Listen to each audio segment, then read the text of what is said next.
Hello and welcome to today's discussion. It's the first of its kind, and what we'll be talking about today is faith.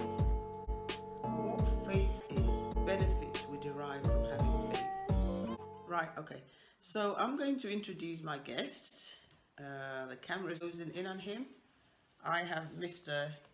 Darren, and he will be discussing faith.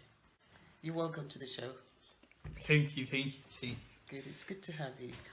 Yeah. So what exactly do you think faith entails, and how do we express faith, and what benefits do you think people derive from faith?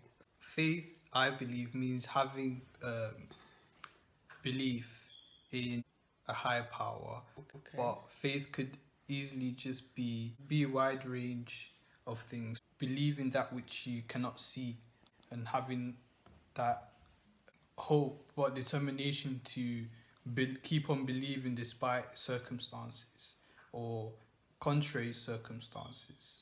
That's what I believe faith is. Wow, okay. Do you have to have any sort of strength in you to be able to... I mean, let me give an example. If you were feeling afraid about something, how can you combine that with having faith? How can faith overcome the fear you're faced with? Then that's another thing to consider also, because fear and faith are really one and the same thing, even though they seem to be polar opposites. Okay. Then you realize that things that seem to be opposites can be reconciled, and that they can be joined together, and they can be combined as one. So with fear, it just means that you're having faith in the wrong thing, whereas with faith, you're wanting to believe that something good will come out of whatever situation you're in. So it's all about just changing the frequency, kind of, your focus. But they're really one and the same thing. Wow, okay. So being afraid of something just means that you're believing in something which is what's causing you to be afraid. You're believing in that thing. Yeah. Instead of believing in something else that can combat that fear. Would that be it? Yeah. Okay, but sometimes we do have people who have faith, though. They think that having faith in something is not facing reality, the realities of life. So, for instance, saying, oh, I have faith that I can be healed. Yeah, I have faith that I can win Joshua Anthony. I mean, if I said I had faith in winning Anthony, really that would be a false sense of hope, wouldn't it? Because clearly I couldn't win him. He's stronger, he's much bigger, he's taller, he's a boxer. So how can faith be applied appropriately, do you think? It just needs to be combined with logic. Right, logic.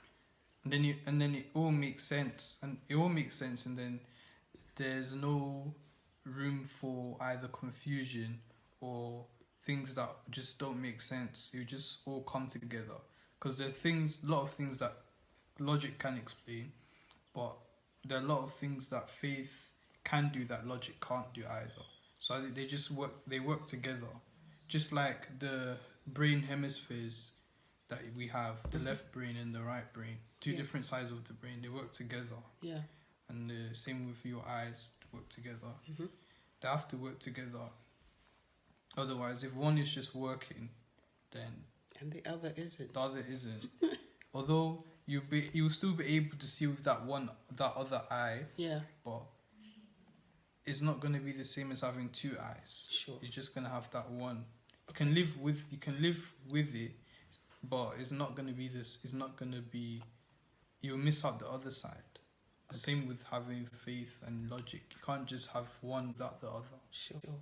Okay. So, to have the faith, you must also combine it with logic in order for it to work. Or let's say reason. Sure. Okay. Reason.